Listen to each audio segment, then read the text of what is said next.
Everything is defense. What have Shakur done? What have he done in the sport? He haven't done nothing. The young one is looking more better than him. The Keyshawn. There were many people who believe you're the most talented fighter ever, period. So whatever you say to this question, I think is important. I apologize, but no apologize about. There's no way he'd get demolished. Floyd Mayweather and Gervonta Davis react critically to the sparring footage, saying it reveals clear flaws in Shakur's game. They argue his defense looks too loose, his reactions slower than expected, and that he's leaving openings that shouldn't exist at his level. From their perspective, those are the kind of mistakes that get punished fast, and they say the Keyshawn knockout is a warning Shakur can't afford to ignore. How you feeling, bro? I ain't feel the best, but I ain't get hit today, so I ain't tripping. If they can't hit me, they can't win, so 3 different sparring partners was frustrated because they couldn't hit me, so thank God, all God be the glory. I didn't. I heard you when I landed it. I heard when I landed it. I told you. And I told Ron, man. Good. No complaints. I said Saturday, it was Saturday. So, I'm gonna stop you, man, right? You know that, right? I don't know what he gonna do. He's gonna run. Some say he gonna run, some say he gonna press me. How he gonna run? I'm good, bro. boxing at a good pace, controlling the pace. Thanks, Chief. They looking for an excuse. That's what you're saying, Coach. They looking for an excuse. Well, shit, they better start making them. They better start making them. Let's go, Rail. They better start making them. They looking for an excuse already, champ. Like a world champ. Be amazing. Gervonta "Tank" Davis offers a blunt reality check on Shakur Stevenson ahead of the matchup, arguing that Teofimo Lopez is a nightmare stylistic challenge and that this won't be an easy night for Stevenson. From Tank's perspective, Shakur doesn't carry real power, hasn't consistently shown true aggression, and the label of defensive mastermind is overstated. Davis claims Stevenson mostly moves forward and backward, and he suggests that kind of predictability leaves him exposed against a fighter like Lopez. 6, 7 more fights and I'm naming names. One of the guys, obviously, you and Shakur got into it on Twitter. You was like, you wanted them 6 or 7. Yeah, he's definitely one of them. For sure? Yeah, he's definitely one of them. Do you think that's going to be your hardest fight? Hell no. Nah? Wow. Because he a good boxer, nigga. Like, that's when I look at y'all two as the best in the division. How? Show me something that he did spectacular. Show me something that he did outrageous. Show me. Right. His power not outrageous. Okay. What defense? You don't think he got defense? He just jumped back. You never see him slip no punch. You never see him slip no punch. Go look at it. You see him back up from a lot of people. Back up, move around. He don't got no technique. And his offense is the same thing. Go look at his fights. So you I feel probably like put him on game. Yeah, but you feel like it's easy work though. You like. Come on, bro. Gervonta "Tank" Davis doubles down on his criticism of Shakur Stevenson, calling his offense almost non-existent and claiming that even in sparring, Stevenson didn't look like much of a threat. Tank says that when he tagged Shakur with 16-ounce gloves, Stevenson immediately backed off, what Davis sees as proof of how limited Shakur's offense really is. He argues Stevenson's reputation is massively overblown and believes Teofimo Lopez will be able to exploit those flaws. Davis then dares Stevenson to run it back with Edwin De Los Santos, insisting that if Shakur truly thinks he's the best, he'd take that rematch. But Tank claims Stevenson won't, saying he doesn't have the technical depth to survive that kind of danger, and that the risk only rises against a fighter like Teofimo. I touched him with 16-ounce gloves on, and he ran. Imagine if I hit him with 8 ounces. The guy is here too. Who? What guy? The one that was there? No, the one that he sparred. Oh, the one that he fought. Oh, Edwin. Yeah, you seen him. Yeah, I seen Edwin. Yeah, I saw Edwin here. Tell him rematch that guy. Now, if he beat him, then they go. We can get him. Okay. I guarantee he won't fight that guy again. Oh, Edwin. Yeah, I guarantee. Meanwhile, Shakur Stevenson and Keyshawn Davis share an unusual bond in boxing, staying closely connected even as they move through different weight classes and career paths. They've continued to sharpen each other in the gym, building side by side, making their training partnership almost as notable as their individual rise in the sport. Who your third? Who stopped him? Who stopped him? Yeah, he good. Bet. That's my 3. Me? I know. Me, him, and him. Yeah, at 6. Okay. Get a ball. A game, right? Man, I'll bet some push-ups. You got scoring shit. I don't like how he's It's gonna be up to him. Yo. You gonna stop pushing me, nigga. What's wrong with this nigga? He's not doing shit. He's not scoring. I'm not scoring. He might not score. That's how I know he gonna lock you down. I already know how you play, little nigga. And then, cuz, you too little. I can do this shit in rocks. Are you guarding me? Yes, nigga. Okay. Yes. All you gonna do is do all this running. You gonna do all this running and try to shoot. Go watch Steph Curry. Go watch Steph, nigga. When I say you gonna do all that running and try to shoot. Their relationship has always been friendly, but at an elite level, sparring has a way of exposing everything. That knockout became a marker of how far Keyshawn has come, showing a sharper, smarter fighter who now pairs his power with real tactical awareness. In the gym, the progression was hard to miss. Session after session, he looked more complete, more composed, and more dangerous than the version people thought they knew. What has training with Shakur and Bud Crawford done for you in your career as a fighter? Yeah, man. Start off with Shakur, like literally, like he kind of like, in terms of getting that real elite experience and sparring somebody so talented and so skillful, being blessed to be around somebody like that, you know what I'm saying? He really carried me throughout my amateur career. You know what I'm saying? He's professional. He already went to the Olympics, so he helping me with that. Then he's going pro. He's the top prospect. He's everything I'm am right now. So being alongside everything, like I'm saying, I'm going back to my little 3-round fights, amateurly, and I'm looking at these guys like, y'all little dudes, like y'all ain't doing nothing I'm doing. I'm training with real professionals that already went to the Olympics and everything. Y'all can't, you know what I'm saying? And that's how I transpired to be the top prospect, the Olympic hopeful and stuff like that. Cause like being around Shakur got me to meet, Jay Prince and Terrence Crawford. It got me to meet this spar the gold medalist back in 2016 at 141 pounds. You know what I'm saying? He got me around so much elite stuff that I took in. I made myself better. You feel what I'm saying? That it's outside of just me and him sparring. You know what I'm saying? Like he really carried me throughout my amateur career for sure. And like me meeting Terrence Crawford is really like another blessing that God is just keep blessing me, because I had somebody carry me through my amateur. Now I'm a top prospect professionally, all that. Now I got somebody else that's already a world champion. It's like every level I get to, I meet somebody that I really like take in that's already like 3 or 2 steps ahead of me. You know what I'm saying? So it's really a blessing, and that's why every time like after a fight, I always say, I'm just living this out. I don't got no plans with professional boxing.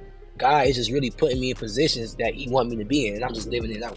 Keyshawn Davis has said he wants to measure himself against the very best, seeking the toughest matchups to prove he belongs at the top.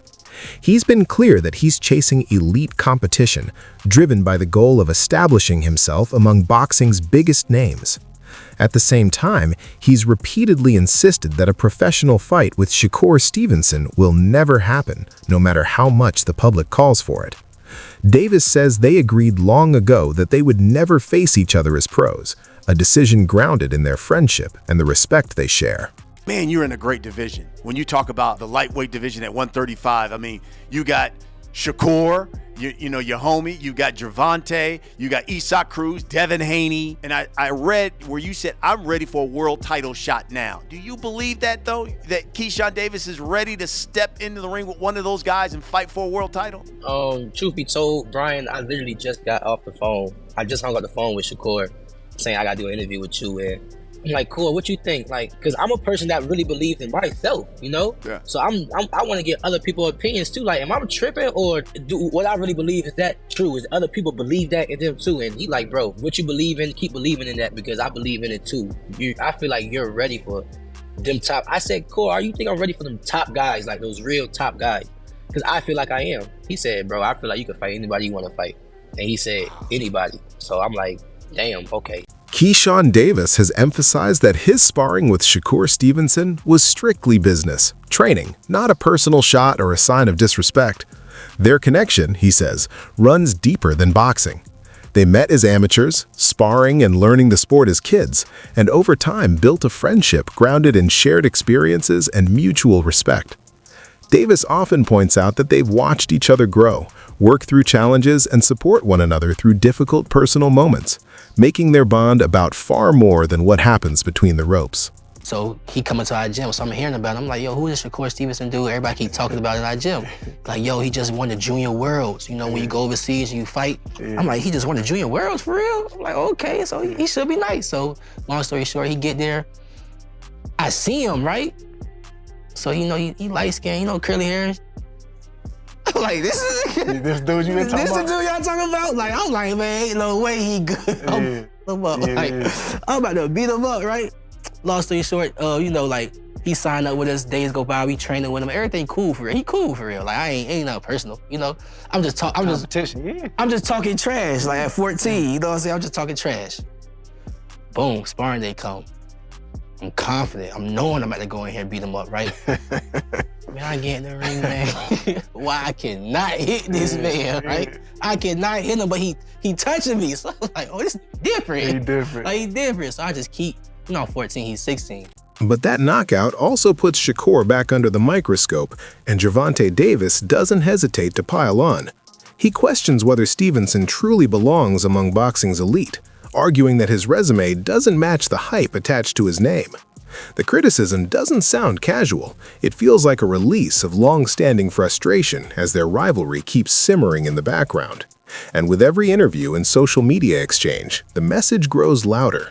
This tension runs deeper than ordinary competitive respect.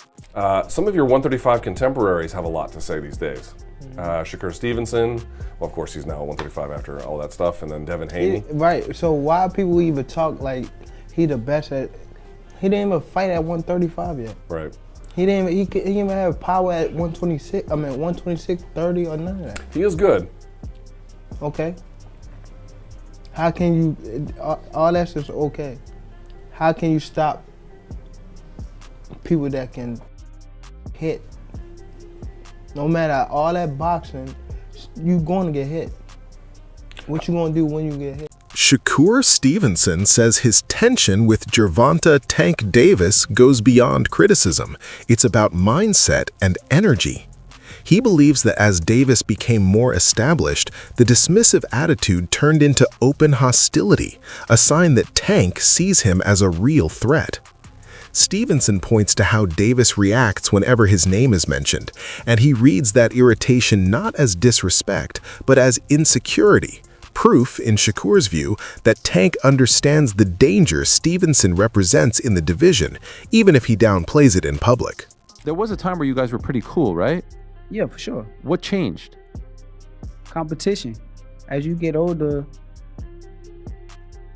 you start to know what competition is, and he kind of looked at me like, I feel like I was a threat, which is rightfully so. Like, I don't blame him for the way that he looked at me, but it is what it is. It's two guys that just want to be the best in our sport, and we were ready to lay it all on the line. Did he say to you like, yo, I don't want to be friends, or we can't, or is it just like a gradual thing where it started to become more distant?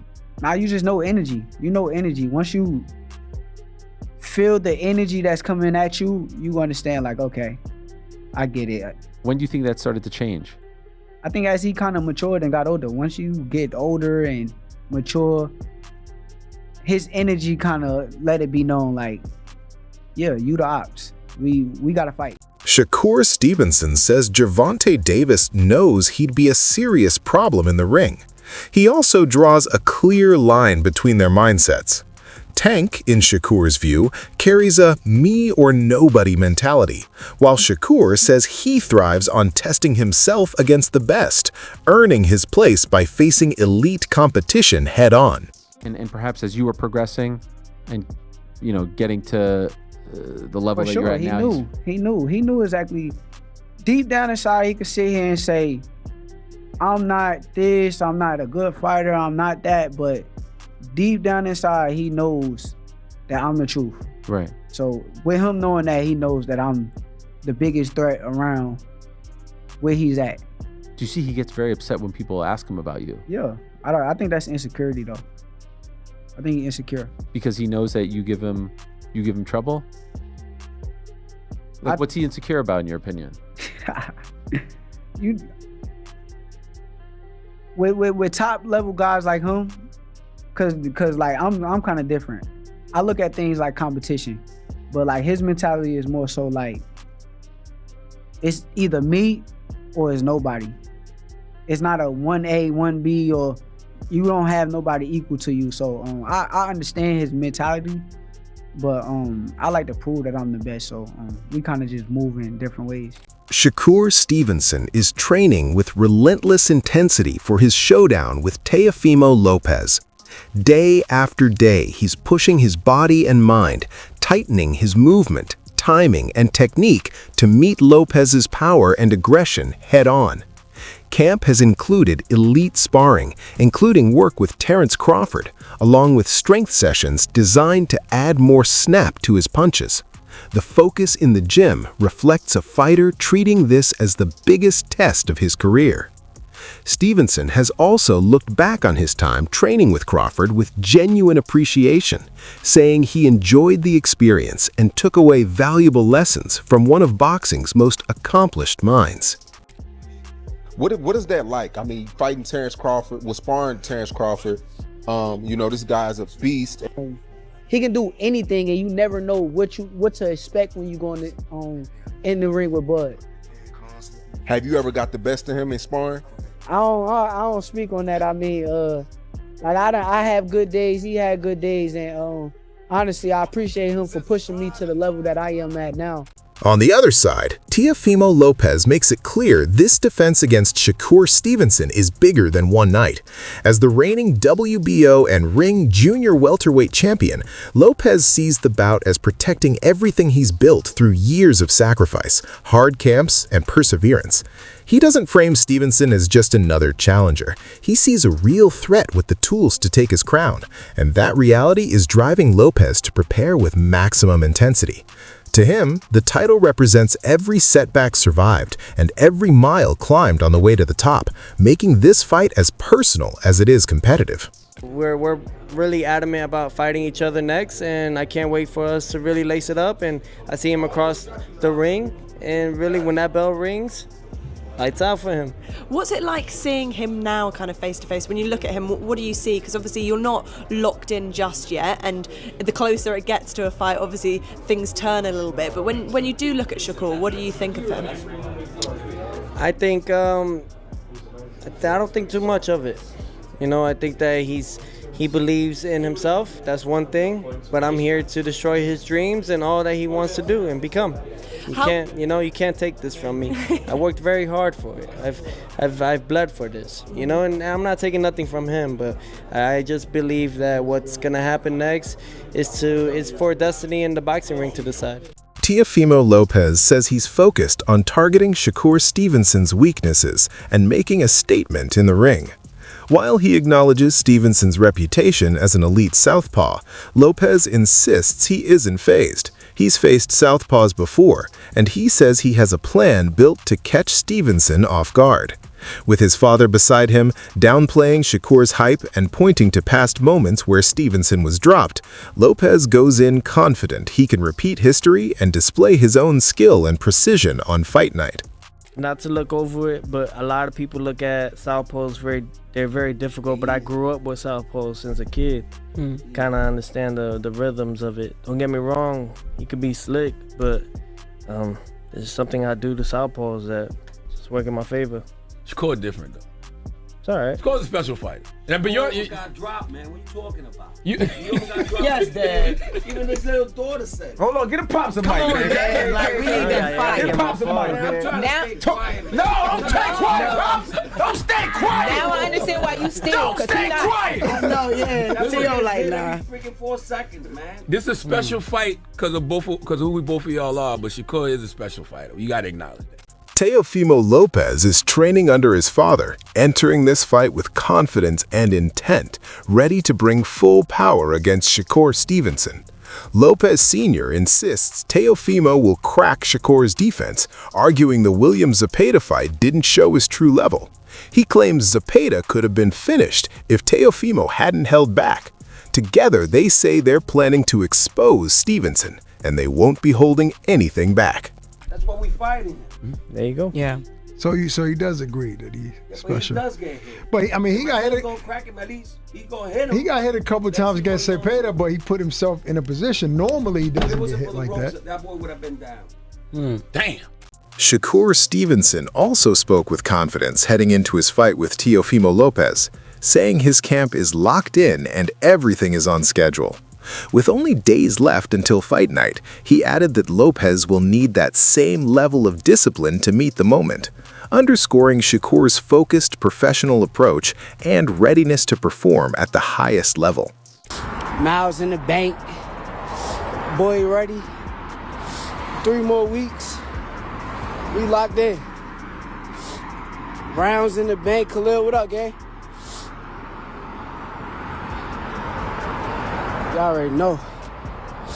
I promise you I'm ready. T.O. better be working. Cause I promise you I put in so much work this camp. Let's do it. What's your take? Drop a comment below. Is Shakur Stevenson underrated, overrated, or ranked exactly where he belongs?